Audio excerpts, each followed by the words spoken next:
आज आपण बनवतोय पवन भाई आणि त्यांच्या टीमचं बिगेट स्केच. हे स्केच आपण 2 महिना आधी चालू केलं होतं. काही कारणामुळे उशीर झाला, तर सगळ्यात पहिला आपण पेपर जेवढे लागणार आहेत ना आपल्याला तेवढं काढून घेतले. पेपर व्यवस्थित करून आपण ना मार्किंग करून घेतले आणि ते पेपर आपल्याला ज्या साईज मध्ये पाहिजे तसे कट करून घेतले. पेपरवर मार्किंग केलं आणि आपल्याला पाहिजे तेवढे घेतले पेपर. टाइम न वेस्ट करता आपण स्केच सुरू केलं. ज्या पेपरवर जो भाग येतो असेल तसा काढायला घेतला. काही कारणामुळे माझ्याकडनं काही व्हिडिओ डिलीट झाले. बाकीचा उरकून आपण पवन भैयाचा फेस काढायला घेतला. पवन भैयाचा अर्ध फेस झाल्यावर समजले की व्हिडिओ काढला नाही, मग व्हिडिओ काढायला घेतला.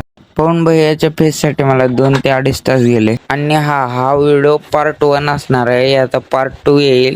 पार्ट 2 मध्ये आपण टीमला भेटून रिव्ह्यू घेणार आहोत. पवन भैयाचा फेस झाल्यास आपण शिवदादाचा फेस काढाय घेतलं. शिवदादाचं फेस उरकून आपण दादाचा फेस काढाय घेतलं. व्हिडिओ खूप छोटा आहे. इथपर्यंत जर बघत असला तर लाईक मारून टाका. आपण रेफरन्स प्रमाणे दादाचं बी फेस काढायला घेतलं. आपण हे स्केच काही टाइम काढून तर टाइमला मॅनेज करून हे पूर्ण करायचा प्रयत्न केलाय. दादाचं फेस वगैरे झाल्यास आपण श्रीचं फेस काढाय घेतलं. श्रीचं फेस उरकलं. मी तुम्हाला म्हणालो होतो की माझ्याकडनं काही व्हिडिओ डिलीट झाले. जेवढे आहेत तेवढ्याचा व्हिडिओ मी बनवून पोस्ट करतोय. तुम्हाला एक पार्ट दाखवतो.